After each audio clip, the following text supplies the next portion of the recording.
কুমারী পুজো দুর্গাপুজোর বিভিন্ন আচারগুলির মধ্যে একটি অন্যতম। মূলত অষ্টমী অথবা নবমী তিথিতে কুমারী পুজো করার রীতি রয়েছে।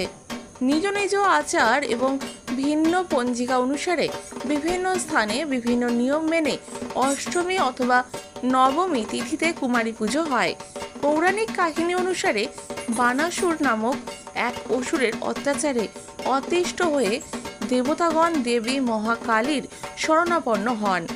বানাসুর বধের অনুরোধ নিয়ে দেবতাগণের অনুরোধে দেবী কুমারী রূপে বানাসুর বধ করে অশুভ শক্তির বিনাশ ঘটিয়ে শুভ শক্তির প্রতিষ্ঠা করেন। দেবী দুর্গার পুজোয় 1 বছর থেকে 16 বছর বয়সী কুমারীকে দেবী জ্ঞানে পুজো করার রীতি কুমারী পুজো নামেই পরিচিত।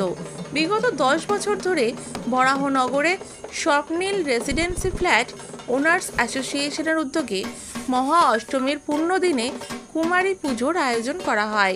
এই দিন দেবী দুর্গাকে কুমারী রূপে পুজো করা হয়। এই দিন পুরোহিতের বিশেষ মন্ত্রোচ্চারণে মুখরিত হয়ে ওঠে পুরো আবাসন।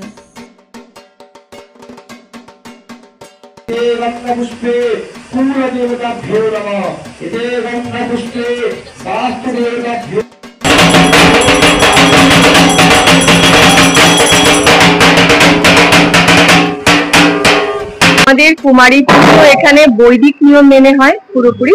আর আমাদের 2017 থেকে কুমারী পুজো শুরু হয়েছে।